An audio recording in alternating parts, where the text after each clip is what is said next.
नागपुरात नितीन गडकरी पराभूत व्हावेत यासाठी खुद्द फडणवीस यांनीच रसद पुरवल्याचा गंभीर दावा संजय राऊतांनी केलाय। सामनातून त्यांनी 3 मोठे दावे केले, मात्र राऊतांच्या दाव्यावरून नागपुरातील काँग्रेसच्याच विकास ठाकरेंनी नाराजी व्यक्त केली आहे। पाहूया। दैनिक सामनाच्या रोखठोकमधून संजय राऊतांनी 3 मोठे खळबळजनक दावे केले। पहिला दावा आहे योगी आदित्यनाथ अमित शहांबद्दल, दुसरा दावा आहे देवेंद्र फडणवीसांबद्दल आणि तिसरा आहे एकनाथ शिंदेंबद्दल।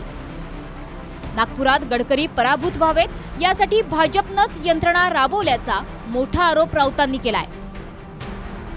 राऊतांनी म्हटलंय की नितीन गडकरींच्या पराभवासाठी मोदी, शहा, फडणवीसांनी एकत्र प्रयत्न केले। गडकरींचा पराभव होत नसल्याची खात्री पटल्यावर फडणवीस नाईलाजाने नागपूरच्या प्रचारात उतरले। गडकरींच्या पराभवासाठी सर्व प्रकारची रसद फडणवीसांनीच पुरवली आणि हे संघाचेच लोक नागपुरात उघडपणे बोलताना दिसतात। हे सत्य आहे, कारण मागच्या वेळेस नितीन गडकरी साहेब असं म्हटले होते, तर मी 5 लाखाने विजय प्राप्त केला तर तो खऱ्या अर्थानं विजय होईल, परंतु प्रत्यक्षात त्यांना 1.5-2 लाखांनी विजय प्राप्त झाला होता।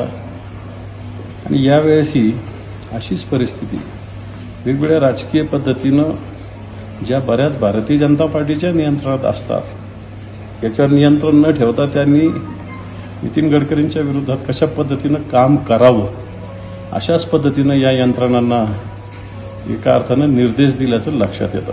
आणि म्हणून असं नेतृत्व नागपुरातच संपवलं पाहिजे हा प्रयत्न आज नाही, आधीपासून भारतीय जनता पार्टीत ही फक्त सनसनाटी निर्माण करणारी बातमी आहे। पहिल्यांदा खोटं बघायची सवय होती, आता ते व्यसन झालं। एखादा दिवस संजय राऊत साहेब जर खोटं बोलू शकले नाही तर मला वाटतं की त्यांना कसतरी होत असावं आणि म्हणून हे व्यसन गागलं आमच्या पक्षामध्ये मीठ कागवता येईल का याचा असफल प्रयत्न हा सुपीक डोक्यातून नापीक आयडिया काढून ते करताय।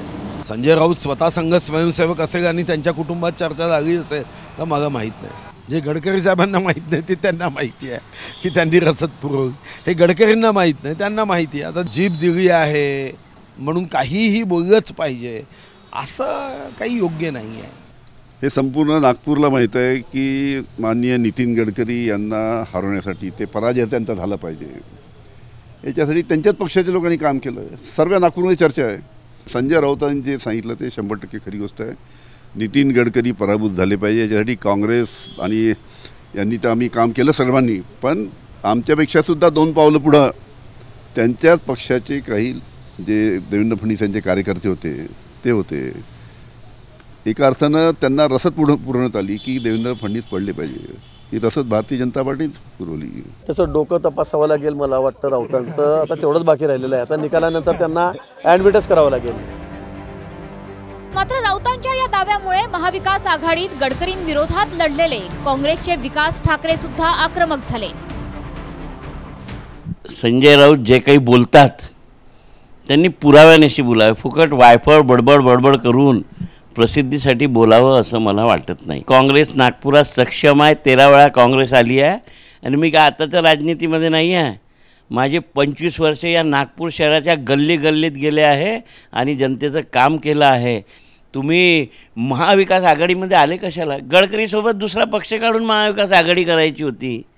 मला वाटतं त्यांनी आपल्या बोलण्यावर तालतंत्र द्यावं। नागपूरच्या विषयात त्यांना कवडीचंही माहीत नाही, नागपूरची ABCD माहीत नाही आहे त्यांना, संजय राऊतांना। गडकरींनंतर योगी आदित्यनाथांबद्दलही राऊतांनी दावा केलाय की जे गडकरींचे झाले तेच योगींचेही झाले। अमित शहांच्या हाती पुन्हा सत्ता आली तर ते उत्तर प्रदेशचे मुख्यमंत्री योगी आदित्यनाथ यांना घरी पाठवतील। त्यामुळे योगी को बचाना है तो मोदी को जाना है हा संदेश योगी समर्थकांनीच उत्तर प्रदेशात फिरवल्याचा दावा राऊतांचा आहे। राजस्थान सारख्या वसुंधरा राजेसारखे ताकदवान नेतृत्वाला बाजूला केलं गेलं, मध्य प्रदेशमध्ये शिवराज सिंह चौहान सारख्या ताकदवान नेतृत्वाला बाजूला केलं गेलं। आम्ही म्हणेल महाराष्ट्रात सुद्धा देवेंद्र फडणवीस ज्यांनी मुख्यमंत्रीपद राहिलेले आहे, आज ते 2-3 खात्याचे मंत्री म्हणून या महाराष्ट्रात काम करतात, कारण उपमुख्यमंत्रीपद काय कायदेशीर नाहीच आहे। आणि मग याला कारण काय की केंद्रीय सत्तेला कुठेही आव्हान उभा राहू नये, आणि म्हणून हे आव्हान आज असं लोक म्हणतात की अमित शहा आणि नरेंद्र मोदीनंतर ताकदवान कोण असेल तर योगी आहेत, आणि म्हणून या योगीचं नामोनिशाणच राहू नये अशा प्रकारचा प्रयत्न येणाऱ्या काळात होऊ शकतो। आणि म्हणून मोदी आया तो योगी गया। योगी आदित्यनाथ यांनी देशाची गरज मोदी आहेत, देशाच्या भविष्यासाठी मोदींची गरज आहे, हे जाहीर सभांमधून अनेकदा ठणकावून सांगितलंय. त्याच्यामुळे मोदी योगी असं चित्र उभं करू नका. संजय राऊत आपल्या पक्षाची, आपल्या घराची काळजी त्या ठिकाणी करा. हा देश, आमचा पक्ष मोदींच्या नेतृत्वाखाली चालेल हे सर्वश्रुत आहे. संजय राऊत भ्रमिष्ट झालेत. राऊतांचा तिसरा दावा होता की एकनाथ शिंदेंनी पैशांचा अफाट वापर या निवडणुकीत केला. प्रत्येक मतदारसंघात त्यांनी किमान 25 ते 30 कोटी रुपये वाटले. पुन्हा अनेक उमेदवार पाडण्यासाठी वेगळं बजेट होतंच. अजित पवार यांचा एकही उमेदवार निवडून येऊ नये यासाठी शिंदे आणि त्यांच्या यंत्रणेने खास प्रयत्न केले. हा जावई शोध कोणी लावला? अरे, आमची महायुती आहे आणि तुम्हाला सांगतो महायुती मजबूतीने काम करते.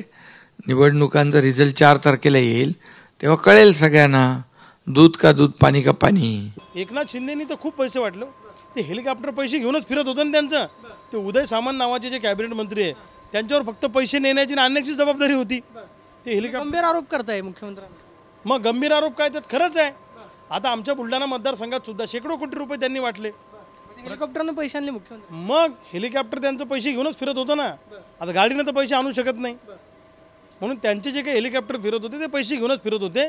हजारो कोटी रुपयांची वाटप एकनाथ शिंदेनी केली, पैशाचा महापूर आणला. याचा अर्थ असा आहे की त्यांनी त्या जे काही उमेदवार उभे केलेत एकनाथ शिंदे साहेबांनी, त्यांना शिंदे साहेबांनी जरूर सपोर्ट केला, हा तर नेमका अर्थ आहे. आणि यांनी पैसे घेऊन घरी जे बसलेले आहेत त्यामुळे यांचा पराभव हा निश्चित आहे. म्हणून पैसे वाटण्याची गरज नाही. शिंदे साहेबाचं एक नक्की आहे, काही जरी असलं तरी, जर दुश्मनी घ्यायची असेल तर उघडपणे, दोस्ती करायची असेल तरी उघडपणे, गद्दारी करणं किंवा असं मागून कुणाच्या पाठीत खंजीर खुपसणं हे एक शिंदे साहेबाच्या रक्तात नाही. Bureau report, TV9 Marathi.